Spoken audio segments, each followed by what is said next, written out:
Whether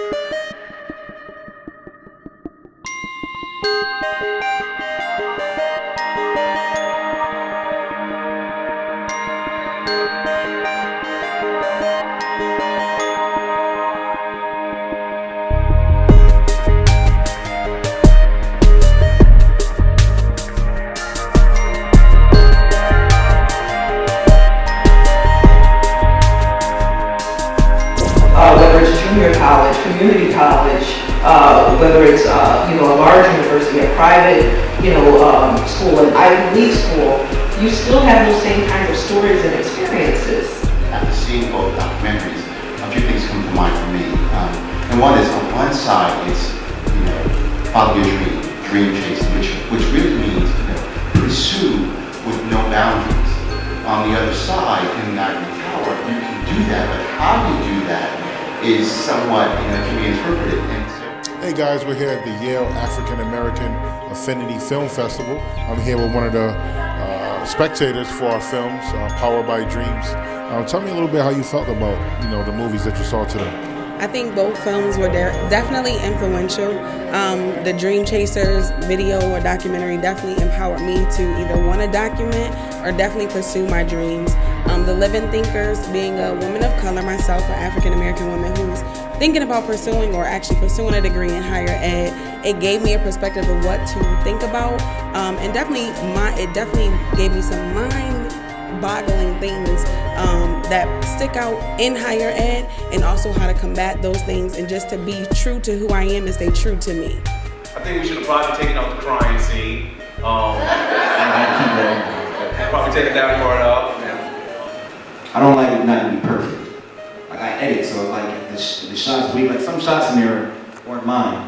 And I'm talking to my wife. I don't like the bed. That's not me. Because I don't like when it's all blurry and it's doing all that. So I like to. It's artistic. So I like to plan it before we do it.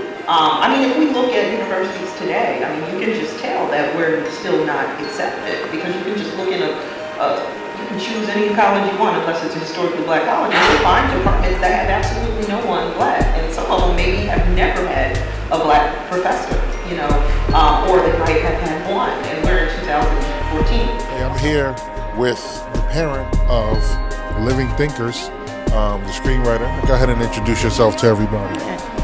I'm Martha Walker. I'm Roxana's mother. I'm very proud of what she's done here. And although she didn't say it on the film, pretty much what she depicted in the documentary is the same experience she's having where she's at now. And so it is true.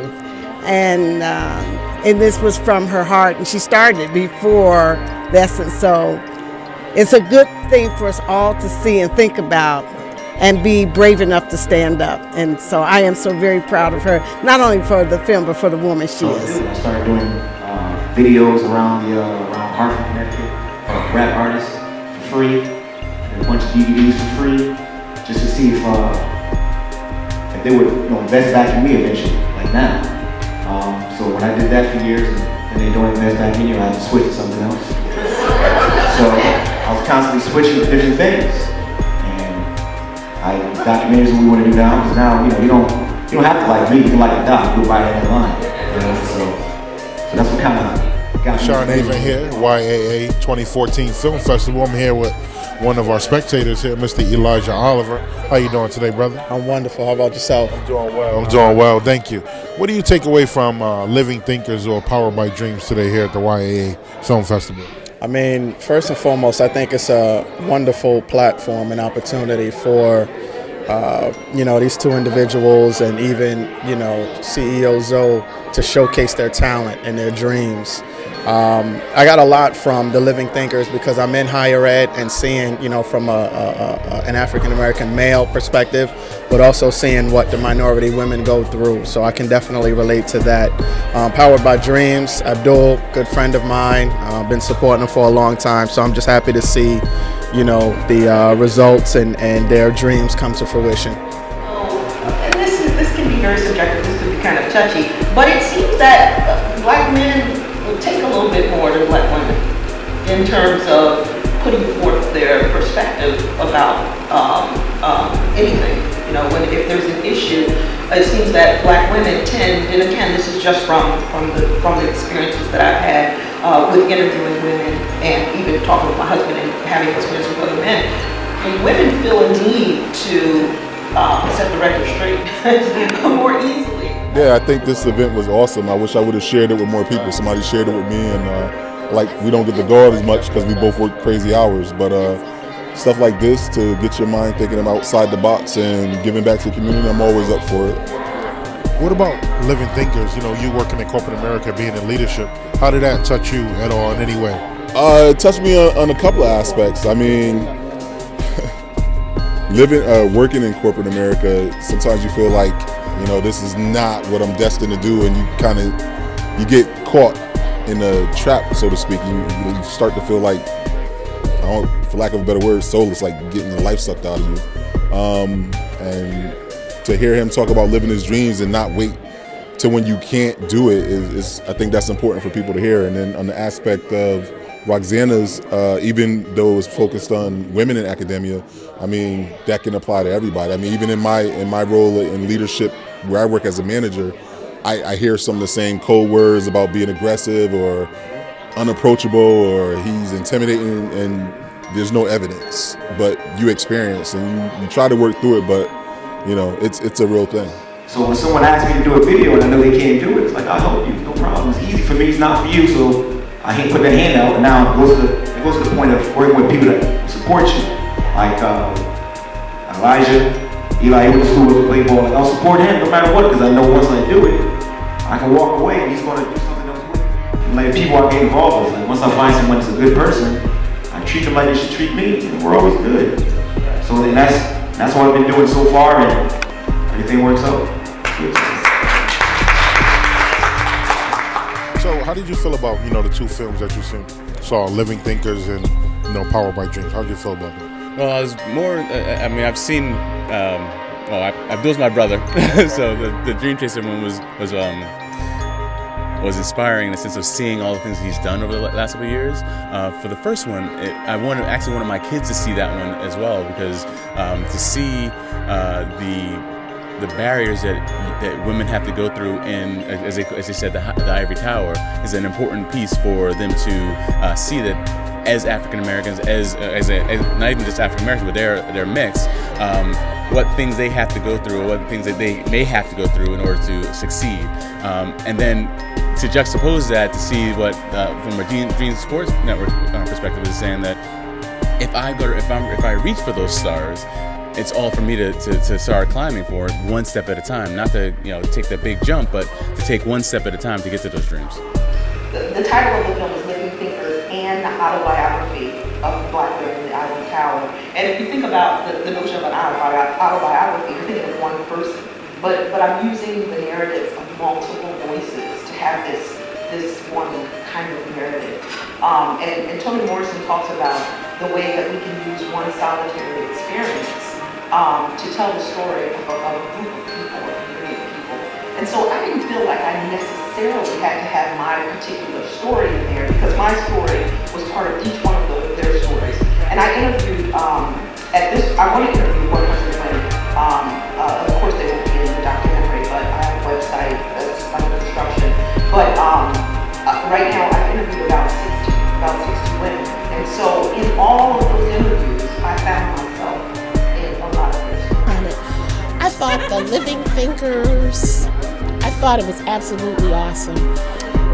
It was very touching because I'm a historic Black college grad, and I have had many very amazing professors who had similar experiences, but of course they could not articulate all of those experiences. And you knew that still waters ran very deep. They were very passionate about their subject matter.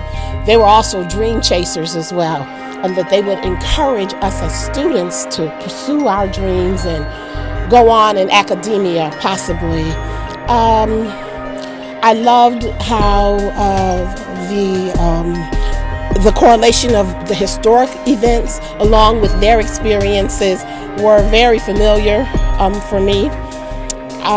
It just caused me to really reflect and think and just celebrate how they had overcome many of the barriers, many of the prejudices, many of the stereotypes that women are constantly bombarded with, that possibly you can't be as intelligent as others when they're very, very much so astute and on the ball. Give me some reflection on how you feel about today's event. Sure, yeah, I thought the film was great, very well articulated, well put together. One thing I came away from it with, this idea that businesses don't survive unless they're about process, product, and people. Now, Abdul has great people, dream chasers are everywhere. His process is streamlined, a lot of outreach, a lot of support. I'd like to see a few more products, things that he buys for maybe $1 or $2 and sells for $5 or $6 as a way to just pay for growth and expansion. I think Dream Chaser 1 lives in... I'm here with the filmmaker, director Roxana of Living Thinkers, which premiered here at the YAAA 2014 Film Festival. Tell us a little bit about your perspective, or just the overview for some people who might not have seen the film, what you were trying to capture, within the film. Okay, yes. Living Thinkers, an autobiography of Black women in Ivory Tower, is a documentary to basically capture the voices of African American women, mainly professors, but also administrators within the universities across this country, because I think a lot of times our voices are silenced. We're very few in numbers on these campuses in those positions, and there's definitely a silent struggle that is taking place. And so what I'm trying to capture is that struggle, but not only that struggle, but also look at the narrative, the education narratives of these women, that these women didn't just all of a sudden become a professor, but the whole notion of education, growing up where they grew up at the time period, and looking at how that impacted them becoming who they are today, and then how they face the struggles that they have, especially in terms of race, class, and gender. Tell us a little bit about, your thought process in regards to making this documentary. Well, I mean, basically for me, it was real easy. Just get out there and chase my dreams, get with Zoe, let him tape it, and never stop dreaming. So, I mean, it all worked out pretty smooth. He was able to kind of catalog everything we did over the last couple years, and, from dream energizers to ice cream for a dream. So I think we're in a good place right now with the documentary, and I'm hoping that a lot of people get a chance to see it. What do you want people to take away from the documentary as they see this, or as it's featured across different markets? Well, ultimately, I want them to take away that they can make their dreams become reality. I want them to kind of see that I'm just kind of like a average guy, just like they are maybe, and that whatever their dream is, they can do it and they can make it real. So, and then most importantly, I want them to take away never stop dreaming, that, if you have one dream or 10 dreams, you should be trying to chase them all, catch them, and then create a new list and keep going with it. If people wanted to, get in contact with you, or, kind of contact you to talk a little bit more about this, where can they find your information? Well, they can always go to the website, thedreamsupportnetwork.com. Hit me up on Facebook, Abdul Rahman I Muhammad. Twitter, Abdul is DC1, or at Ice Cream for a Dream. All the social media stuff. Dream Support Network. Never stop dreaming. I'm out here. I'm done with this interview. This is the end of it. I'm just here to tell the people, you gotta live your dreams, and never stop dreaming. Be powered by dreams. Peace.